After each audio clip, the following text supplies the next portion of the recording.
E levantando-se Zaqueu, disse ao Senhor: Senhor, eis que dou aos pobres metade dos meus bens. E se em alguma coisa tenho defraudado alguém, o restituo quadruplicado. E disse-lhe Jesus: Hoje veio a salvação a esta casa, porque também este é filho de Abraão. Porque o Filho do Homem veio buscar e salvar o que se havia perdido. Amém? Os irmãos podem se assentar em nome de Jesus. Eu quero agradecer ao Senhor pela oportunidade de estar aqui na presença dos santos, na congregação dos santos, para compartilhar com os irmãos uma porção da palavra do Senhor. Hoje é culto de missão, irmãos, mas Deus vai falar conosco, mesmo que ainda não tenha alguém aqui para ser alcançado pela salvação, porque nós cremos que todos que estão aqui são salvos, mas a palavra é uma palavra que ela é revelada pelo Espírito Santo, e é uma palavra evangelística. Então, o Senhor colocou esse texto no meu coração e eu achei muito interessante, porque a cidade de Jericó, irmãos, nos tempos de Jesus, foi uma cidade reconstituída. Na época de Josué, ela foi totalmente destruída por ordem do próprio Deus. Mas na época de Jesus, a cidade de Jericó era uma cidade reconstruída. E interessante que era uma cidade rica. Era uma cidade tipo um entreposto. Todo mundo que ia passar pelo Oriente, que ia entrar com mercadoria, passava por Jericó. Então ali havia grandes mercadores e ali haviam cobradores de impostos. Mas eu devo lembrar aos irmãos que Jericó fazia parte de Israel. E quem morava ali também eram judeus. Muitos judeus moravam ali. E os publicanos, que era o caso de Zaqueu, estava ali para cobrar impostos, mas ele era um judeu. E essa era uma razão muito importante para Zaqueu não conseguir ver Jesus. Note que ele desejou conhecer, ver, se aproximar. Não seria mais fácil ele pedir licença e passar no meio da multidão para chegar até Jesus? Mas ele não conseguia. Sabe por quê? Porque o publicano, ele era um homem considerado pelo povo de má reputação. Porque ele era considerado de má reputação, porque ele cobrava impostos aos seus irmãos. E muitos desses publicanos enriqueciam ilicitamente. Eles acumulavam riquezas para si, cobrando o dobro e ficando com a diferença. Então Zaqueu não era um homem querido, ele era um homem odiado pelo povo. O povo detestava Zaqueu. Então ele não ia conseguir passar pelo meio do povo para alcançar Jesus. Mas ele queria, o texto diz o quê? Que ele procurava ver quem era Jesus. Então ele teve uma ideia brilhante. Vou subir numa figueira brava. Olha que interessante, irmãos. Quando ele decide subir nessa figueira, que também tem uma simbologia, por que o texto deixou claro que era uma figueira brava? Porque essa árvore não era uma árvore nobre. Porque essa árvore era uma árvore desprezada, porque o fruto dela era um fruto diferente da figueira comum, não era um fruto doce como o da figueira comum, e por isso ela era uma árvore trabalhosa, que era considerada desprezada. Ninguém queria uma figueira brava. E aí Zaqueu resolve então subir numa árvore, por ele ser de baixa estatura, como diz o texto, para ver quem era Jesus. E aqui começa então a caminhada de Zaqueu. Zaqueu, ele quer conhecer quem é Jesus. Irmãos, eu acho tão lindo isso. Sabe por quê? Porque quem quer conhecer a Deus, Deus se faz conhecer. Eu acho incrível, porque Zaqueu era um homem completamente desprezível pelo povo. Era um homem rico, mas ele tinha problema. Às vezes a gente acha que quem é rico não tem problema, né? Mas Zaqueu tinha. Zaqueu tinha problema. Ele tinha muita riqueza. E eu digo muita porque o texto diz que ele era maioral dos publicanos. Maioral dos publicanos quer dizer que ele era aquele que organizava a equipe dos publicanos e ele distribuía os cobradores de impostos pela região. Ou seja, ele é uma espécie de supervisor do campo. Ele não era um homem qualquer. Ele era o mais rico daqueles homens, porque ele era o chefe de todos. Mas Zaqueu queria conhecer Jesus. Por que será que Zaqueu queria conhecer Jesus? Eu acho muito interessante, irmãos, porque Deus conhece o meu e o teu coração. E quando a gente deseja Deus, Ele nos deseja. E foi exatamente o que aconteceu com Zaqueu. Ele sobe numa figueira e Jesus para exatamente aonde? Embaixo da figueira. E Jesus só faz o quê? Olha para cima e fala: Zaqueu, desce depressa, porque me convém hoje hospedar em sua casa. Aleluia, louvado seja o nome do Senhor. Imagine Deus chamando você para ir se hospedar na sua casa.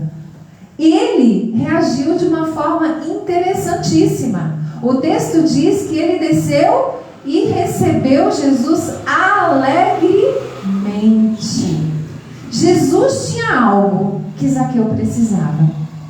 Jesus tinha algo diferente, porque Zaqueu, sem saber quem era Jesus, o recebe com muita alegria. É claro, sim, é verdade, o texto não diz, mas a fama de Jesus corria em toda a região. Jesus fazia milagres, curava enfermos, levantou mortos, ressuscitou mortos, expulsou demônios. Zaqueu certamente ouviu falar sobre isso. Mas ele não tinha nenhum desses problemas. Ele não era aleijado, ele não era cego, ele não era leproso, ele não era endemoniado. Mas ele queria conhecer quem era Jesus. Jesus tinha algo para oferecer para Zaqueu. E aí ele recebe alegremente. Mas o texto também diz que o povo, quando ouviu o convite que Jesus fez, o povo rapidamente se apressou em julgar Jesus, né? O texto diz assim: e tendo todos vendo isso, murmuravam dizendo que entra para ser hóspede um homem pecador. Então, irmãos, Jesus é especialista em quebrar protocolo. Ele é especialista em quebrar protocolo. Jesus, ele não se incomoda com o que os outros falam. Jesus tem um foco. Jesus tem uma missão. E a missão de Jesus é salvar o que está perdido. E aí o que Jesus faz? Entra na casa de um publicano, um homem odiado pela sociedade judaica, pelo povo judaico. Ninguém gostava do publicano, porque ele batia na porta dos judeus, sendo judeu, para cobrar o judeu impostos altíssimos. E a diferença ele ficava para si. Tanto é que a gente vai ver no texto logo mais que ele reconhece isso para Jesus. Então, irmãos, 3 coisas importantíssimas aconteceram quando Jesus encontra Zaqueu. Zaqueu recebe Jesus com alegria, enquanto o povo murmura contra Jesus, falando que ele é indigno de receber Jesus em sua casa. E Jesus via isso como um encontro, um encontro necessário para que ocorresse uma mudança na vida daquele homem. A segunda coisa que é interessante é que Jesus busca e valoriza aquele que ninguém dá nada.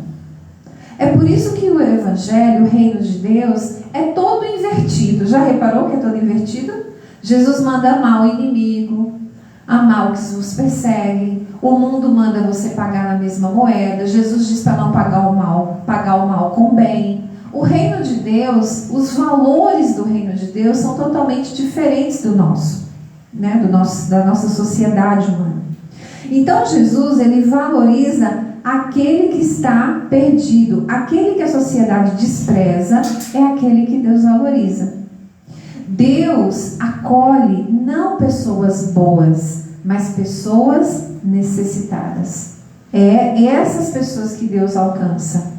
A outra coisa que eu acho interessante quando aconteceu esse encontro é que para Jesus ter visto Zaqueu tinha uma condição. E uma condição dentro dele, que só Jesus tinha condição de ver. Qual é essa condição, missionária? Ele tinha que ser humilde, ele tinha que estar disponível, isso significa ter acesso, ser acessível, ter um coração quebrantado. Certamente Zaqueu estava nesta condição. Senão Jesus não teria se convidado, percebe? Jesus se convidou para ir para a casa dele. Porque Jesus viu humildade, viu um coração disponível e quebrantado. Então Zaqueu, quando ele vai até Jesus, ele não é aquele rico arrogante. Ele pode até ter sido durante toda a sua vida, mas naquele momento ele era um Zaqueu quebrantado. Ele era um homem humilde que subiu numa figueira brava, se expondo à vergonha, né? Porque todo mundo viu. Quando Jesus olhou para cima, todo mundo viu, né? Ali ele expôs-se à sua vergonha, sendo maioral, sendo superior naquela região. Ele se expôs inclusive o fato de um defeito físico dele. Defeito não, né? Uma limitação, vamos dizer assim. Porque ele era de baixa estatura. Então Zaqueu não olhou para nada disso. Isso significa que ele estava humilde. O coração dele estava humilde. E aí, uma outra coisa muito importante que eu achei nesse texto. Jesus nem pregou o evangelho para ele. Bastou Jesus entrar na casa dele e ele já foi logo se rendendo. Ah, Senhor, olha, Senhor, vamos lá para o texto. Levantando Zaqueu, disse o Senhor: eis que dou aos pobres metade dos meus bens. Irmão, sabe o que é metade dos bens? É 50% de tudo que ele tinha. 50% de toda a riqueza dele, ele abriu mão ali na hora. Diferente do jovem rico. O jovem rico, Jesus falou: dê o que você tem aos pobres e segue-me. O jovem rico se entristeceu, diz o texto, porque ele tinha muitos haveres. Mas Zaqueu não. Zaqueu nem esperou ser confrontado pelo Senhor. E olha outra coisa interessante que aconteceu nesse momento que o Senhor entrou na casa de Zaqueu. Ele diz o seguinte para o Senhor: Senhor, se em alguma coisa eu tenho defraudado alguém, eu vou restituir quadruplicado. O que isso significa? Significa restituição e justiça. Zaqueu conhecia a lei, porque a lei judaica não mandava, se você defraudasse alguém, a lei não mandava você simplesmente devolver. A lei mandava você devolver o que pertencia àquela pessoa e restituir ela 4 vezes mais. Então não era, por exemplo, eu peguei emprestado da irmã um dinheiro e eu fiz alguma coisa e não paguei a irmã. Não, eu ia ter que pagar a irmã e ainda dar 4 vezes mais para restituir a irmã o tempo que a irmã esperou, o que eu não cumpri com o meu propósito com a irmã. Então, a lei judaica era assim. E ele, como judeu, ele sabia disso. Então, irmãos, olha que interessante. Se eu tenho defraudado alguém. Quando o texto fala defraudar, é qualquer coisa que você e eu façamos, como Zaqueu fez, que prejudicou alguém. Então, olha que interessante. Existem vários tipos de defraudação. Existe defraudação emocional, espiritual, física, material. Porque são coisas que os humanos praticam contra o seu próximo e que prejudicam de alguma maneira. E Zaqueu, ele reconhece isso. Então, olha como Deus, só em entrar na casa de Zaqueu, ele já vem ao reconhecimento que é pecador, ele reconhece. Ele reconhece que a riqueza dele estava comprometida, porque provavelmente parte da riqueza dele era acúmulo de excesso de imposto que ele tinha cobrado. Provavelmente, o texto não deixa claro, mas quando ele diz, Senhor, metade dos meus bens eu dou, é porque ele sabe que a riqueza que ele tinha defraudado muita gente. E a frase seguinte confirma isso. E se em alguém eu tenho defraudado. Então, ele estava ali disposto, irmão, a reparar os erros do seu passado. E quando a gente entrega a nossa vida para Jesus, é verdade, o Senhor perdoa os nossos pecados. Mas quem disse que a gente não vai colher frutos das coisas que nós plantamos? Muitos nós vamos colher, principalmente em relacionamento. Deus, ele nos poupa de muitas coisas. Deus, ele nos livra de muitas coisas. Mas tem coisas que a gente sofre até hoje, mesmo sendo salvo, por causa de coisas erradas que nós praticamos antes de nos convertermos. Então, o que o Zaqueu está falando? Eu reconheço que eu defraudei e eu estou disposto a restituir 4 vezes quem eu prejudiquei. E Jesus responde de uma forma totalmente espiritual. Ele estava preocupado com a defraudação material. Eu preciso devolver porque eu sei quem eu prejudiquei. Para você ver como Zaqueu ainda não tinha entendimento espiritual. Mas olha a resposta que Jesus dá para ele. E disse-lhe Jesus: hoje veio salvação a esta casa. Jesus fala de salvação, irmãos. Sabe por que Jesus fala de salvação? Porque Zaqueu decidiu fazer uma retratação com fé, pela fé. Ou seja, ele teve uma fé viva, uma fé ativa.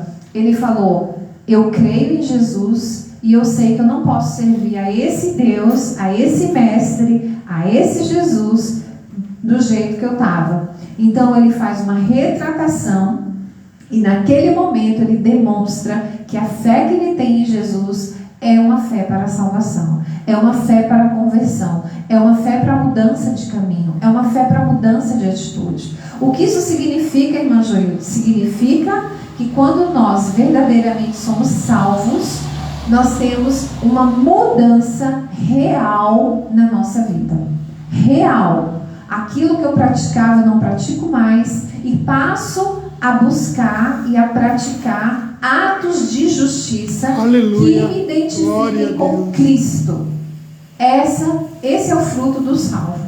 Se você quiser saber se uma pessoa é salva, você não precisa julgá-la, você não precisa perguntá-la, você só observa os atos de justiça na vida dela. Se você vê atos de justiça na vida dessa pessoa, essa pessoa é uma pessoa salva. Porque a mudança é real, irmãos. A mudança é real. A Bíblia diz, lá em Efésios, aquele que roubava não rouba mais, aquele que mentia não mente mais, e tantas outras coisas.